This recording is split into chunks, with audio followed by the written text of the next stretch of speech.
Bonjour Alexandre. Alors présente-toi, pour qui travailles-tu et quelle est ton expertise? Eh bien, je travaille pour l'Office national des forêts. Je suis responsable adjoint du massif de Fontainebleau et chiroptérologue, donc spécialisé dans les chauves-souris. So Alexander is working for the forestry, the ONF that manages this forest. He's in charge of all the agents, all the people that work on the ground in the Fontainebleau forest. He's the deputy.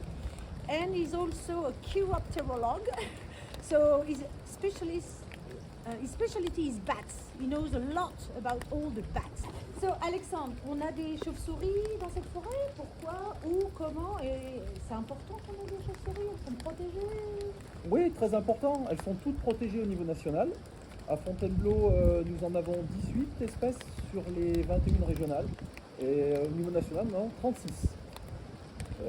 Certaines sont plus vulnérables que d'autres, comme la barbastelle ou le Murenbechstein. Donc, yes, we have some endangered bats in this forest. 18 are somehow protected, really protected, more than just protected, like they are threatened, and they are very important at the national level. And 2 are really looked after because if they leave, I guess we have much less of them. It's the Murenbergstein and the Barbastelle. Alexander, tell us, as boulderers, are we annoying the bats because we hear, because we climb, because we smell, because we do some noise, because we climb at night? Quelle est notre responsabilité en tant que grimpeur? Comment est-ce qu'on dérange les chauves-souris? Est-ce qu'on les dérange? À quel moment et pourquoi? Alors, effectivement, les chauves-souris sont en forêt, dans les arbres, dans les rochers. Donc, c'est leur gîte, c'est leur lieu de vie. Donc, potentiellement, toute activité les dérange, notamment la grimpe, malheureusement. So bats are everywhere, in the trees and in the boulders. And they are very sensitive. So it's not just bouldering that may impact them, it's being there. Le plus grand dérangement, c'est quand on passe devant les sorties de gîte, par exemple, le trou qui permet à la chauve-souris de sortir de son gîte, de son arbre ou du rocher. Voilà, là c'est le plus dérangement possible. So the biggest annoyance, the biggest disturbance is when we are going to hinder the bats to leave her nest. So if we are just in front of where she sleeps, whether it's a cave in a boulder or a cave in a tree, if that's where we stand, we're going to prevent her to go out for food, for hunting insects. Is there a moment in the year or in the day when our disturbance is maximum? Est-ce qu'il y a un moment dans l'année ou dans la journée où notre impact est le plus important qu'à un autre?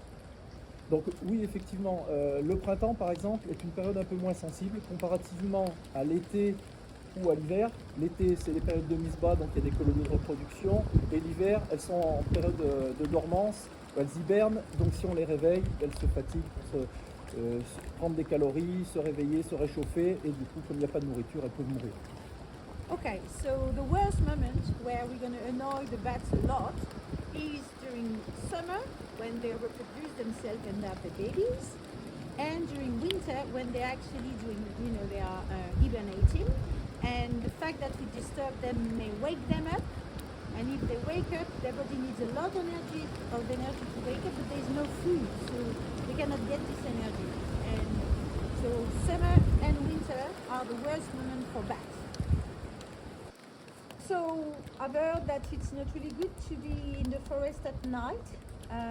What's the impact on the bat if we boulder at night?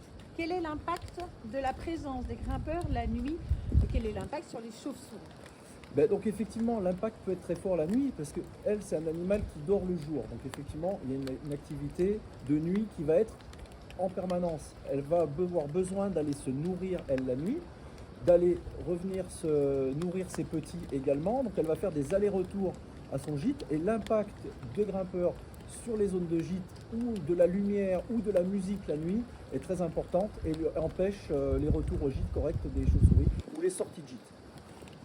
So what he's saying that we should not forget is the bats. It's like in Batman, during the day they sleep, during the night they're very active. That's when they feed themselves with the little insect. So when they feed, they go out of the gîte, like of the caves, and they come back out and in. But if there is any light or music or disturbance, they may not leave. They're going to wake up when you arrive with your lights to climb your boulder. They're going to wake up and they're going to be stuck in the gîte, in the gîte. So that's why it's really a very bad idea to come and boulder at night, because that's when you're really going to prevent them to feed themselves, and you would not do that to anyone to prevent them to feed themselves. So that's a lot of things. Tell us, what can we do as boulderers not to disturb the bat ecosystem? Que peut-on faire en tant que grimpeur pour moins déranger les chauves-souris? Donc déjà, rester dans les zones identifiées pour la grimpe, rester discret, ne pas faire de feu sous les rochers, dans des blocs, toujours avoir en tête que les chauves-souris sont très sensibles au dérangement, donc essayer de toujours limiter ce dérangement, essayer de faire corps avec l'environnement qui vous entoure et être en harmonie avec le vivant essentiellement. So basically, it's to cause the less disturbance as possible when we are bouldering, whether it's the noise we're making, the smell we're making. We don't make any fire, we don't stay there. Did you mention the night? La nuit? night, Right? si. Oui. So we don't stay there at night. We try to be in harmony.